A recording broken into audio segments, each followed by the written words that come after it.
আসসালামু আলাইকুম বন্ধুরা। আজকে আমি আপনাদের সাথে শেয়ার করব আমি কিভাবে আমার বাসার ডিপ ক্লিনিং করলাম। আগের ভিডিওতে আমি শেয়ার করেছি যে আমি উইন্ডো কিভাবে ক্লিন করেছি।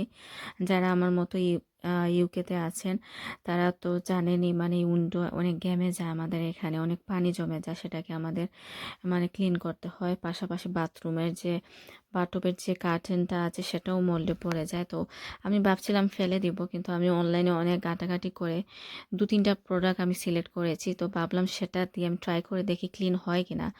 যদি ক্লিন হয় তাহলে তো আমার কেনা লাগবে না, আর যদি ক্লিন না হয় তাহলে আমি ফেলে দিব। তো আমি ট্রাই করতেছিলাম, এখানে প্রোডাক্টগুলো দেখতে পাচ্ছেন। তারপরও আমি ডেসক্রিপশন বক্সে লিখে দেব প্রোডাক্টগুলোর যে কী কী আমি ইউজ করেছি। আলহামদুলিল্লাহ এন্ড অফ রেজাল্ট অনেক ভালো হয়েছে, খুবই পরিষ্কার হয়েছে আসলে আমার কার্টেনগুলা। আর আমি আসলে বিশ্বাস করতে পারি না, একদমই মল সরে গিয়েছে। যাই হোক, অনেকটা টাকা আমি বাঁচিয়ে ফেললাম।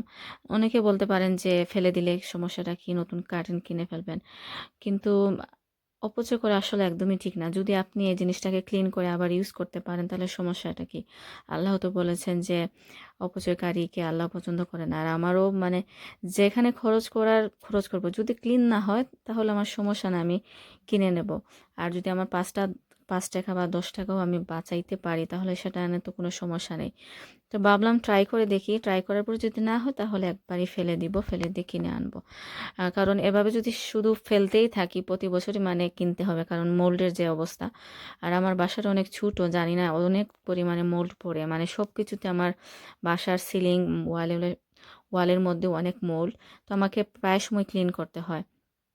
তো এই প্রোডাক্টটা দেখতে পাচ্ছেন, এটা পাউডার আমি অ্যামাজন থেকে কিনেছিলাম, খুবই স্ট্রং। আর ভ্যানিশ পাউডার, সেটা তো জানেন, আহ, সাদা কাপড়গুলা ক্লিন করতে সময় আমরা ইউজ করি।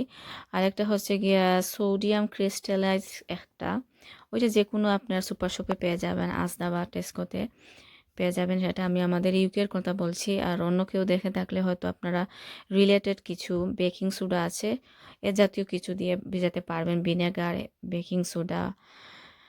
তো আমি এখানে কিন্তু সোপ পাউডারও দিয়েছি। আর ওই যে স্পেশাল ওই পাউডারটা আমি আমার সিস্টার ইন ল উনি আমাকে দিয়েছেন, এটার নাম আমি আসলে জানি না, ওটা নাকি অনেক স্ট্রং। তো আপনাদের যদি কারো লাগে আমি জিজ্ঞেস করলে সেটা ওনার কাছ থেকে নাম এনে দিতে পারবো। কিন্তু সেটাই হচ্ছে আসলে মূল মানে জিনিস যেটাকে ক্লিন করে ফেলে। তো আমি হাত দিয়ে কিন্তু কখনো স্ট্রং জিনিসগুলো হাত দিয়ে একদম ডাইরেক্টলি ইয়া করবেন না, টাচ করবেন না। তো আমি একটা উডেন স্পুনের সাহায্যে সেটাকে আমি সোক করার চেষ্টা করছি, মানে বাথটব থেকে একদম ফুটন্ত পানি দিয়ে দিচ্ছি। আর ওইখানে আপনারা কিন্তু দেখতে পাচ্ছেন বদনা দিয়ে আমি পানি ডালতেছি।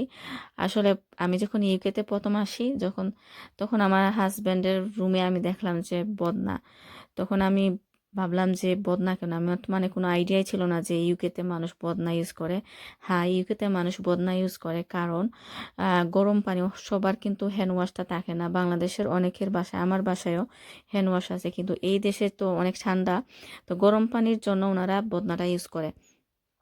তো যেখানে বন্যা দেখে আসলে অনেক হাসাহাসি করেছিলাম যে আমরা বাংলাদেশে ইউজ করি না, মানে প্রায় উঠেই যাচ্ছে বাংলাদেশে সবারই। তো এখন প্রায় মানে সবার ঘরে শুনেছি যে হ্যান্ড ওয়াশটা আছে। গ্রামাঞ্চলে হয়তো এখনো বদনা আছে, তো আমাদের ইউকেতে কিন্তু সবারই বদনা, মানে ম্যাক্সিমামের বাসায় বদনা থাকে। তো ওই বন্যা দিয়ে আমি পানি ঢালছিলাম বারবার, মানে ফুটন্ত গরম পানি, আমি ক্যাটল থেকে অনেক গরম পানিও দিয়েছিলাম। তো এটা দিয়ে আমি 24 আওয়ার্সের মতো এটাকে ভিজিয়ে রেখেছিলাম। আস্তে আস্তে দেখতে পারলাম যে এটার উপরে অনেক মানে ইয়েলো ইয়েলো কালার হয়ে গিয়েছে, মানে ময়লাগুলো একদম ক্লিন হয়ে যাচ্ছিল। আর এখানে দেখতে পাচ্ছেন পরের দিন আমি আমার যে নেট কার্টেনগুলো দেখতে পাচ্ছেন কীরকম সাদা হয়ে গেছে, মানে একদমই মোল্ডের কোনো ইয়া নাই, সবগুলো ক্লিন হয়ে গেছে। তো আমি সোয়িং মেশিন দিয়ে, ওই কার্টেনগুলো একটু লম্বা ছিল, তো ভাবলাম যে আমার শাশুড়ি বললেন এটাকে নাকি একটু শর্ট করে দেওয়ার জন্য, যদি শর্ট করে দেন মানে একদম নিচে যদি বটমে টাচ না করে তাহলে ভালো, কারণ পানি তো লেগে যায়, লেগে এগুলাকে ওয়াশ করার পর আমি আয়রন করেছি। মানে সেলাই করা শেষ হয়ে আয়রন করা লাগছে, কারণ কেমন জানি একটু মানে ইয়া হয়ে গেছিলো, দেখতে সুন্দর লাগছিল না। তো আয়রন করার কারণে একদম নতুনের মতো হয়ে গেছে। তো আমি সব কিছু জানি না, আমার মানে মাঝে মধ্যে আমার রাতের বেলা কাজের অনেক স্পিড এসে যায়, আরও কারো হয় কিনা জানি না। দিনের বেলা মনে হয় যে আলসামি লাগে, কাজ করি কিন্তু যেগুলা ধরেন কিছু কিছু কাজ আছে করতে হবে, সেগুলা কিন্তু আমার জানি না কেন জানি রাতের বেলা আমার মনে হয় যে আমি করবো, আমার একটু স্পিড এসে যায়, আমার জানি না।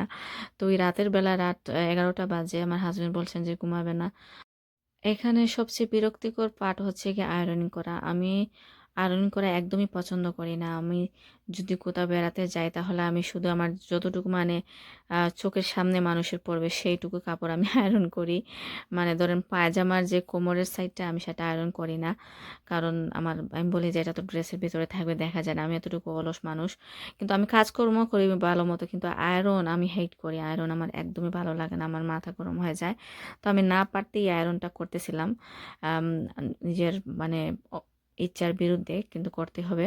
আর কবে এটা ওয়াশ করব। আয়রন করছিলাম, আমার বাসার কাজের মেয়ে সুহানার কথা মনে পড়ছিল। আহারে, কতই না আরামের দিন ছিল, এই সব কিছু করে দিত আয়রন টায়রন। আর এখন এদেশে এসে সব কিছু নিজের হাতেই করতে হয়। ওর নাম ছিল নাইমা। যখন আমাদের বাসায় প্রথম আসে আমরা আদর করে ওকে নাম দেই সুহানা। তখন আমি একটা হিন্দি সিরিয়াল দেখতাম, ওইখানে নায়িকার নাম ছিল সুহানা। তো ভাবলাম যে ও ডাকলে শুনতো না, মানে জবাব দিত না। তখন আমরা ফান করেই ওকে নামটা দিলাম যে তুই আজ থেকে সুহানা সুহানা বলে তুই ডাকবি। তো এরপর থেকে ও সুহানা তো ওই সব কিছু করতো। মাথায় তেল দিয়ে দিত আমাকে। রাতের বেলা দুজন মানে বসে টিভি দেখতাম। আর সমস্ত কিছু ওই মেয়েটা করতো। অনেক আরামের দিন ছিল। আর দেশে এসে তো শুধু কাজ আর কাজ। একটা ঘন্টার যদি আপনি বসে থাকেন দেখবেন পরের ঘন্টায় অনেকগুলো কাজ জমে আছে। তো এখানে আমার কার্টেনটাও ড্রাই হয়ে গেছে, ওয়াশ করেছি, দেখুন কিভাবে পরিষ্কার হয়েছে, একদম নতুনের মতো হয়ে গেছে। আমি অনেক খুশি। আমার অনেকগুলো টাকা বেঁচে গেছে। অনেকে বলতে পারেন মানে নতুন কিনলে তো ভালো হয়, এগুলো তো আমরা ফেলে দেই। কিন্তু আমার কাছে মনে হয় আমি যদি পুরাতন জিনিসকে নতুন করতে পারি তাহলে এখানে সমস্যা আর কি। আমারই কয়টা টাকা টাকা সেভ হলো। এই টাকাগুলো যদি আমি অন্য কাউকে গরিবকে দেই বা আমার অন্য কোনো কাজে একটা আমি ইউজ করি তাহলে এতে আমারই লাভ।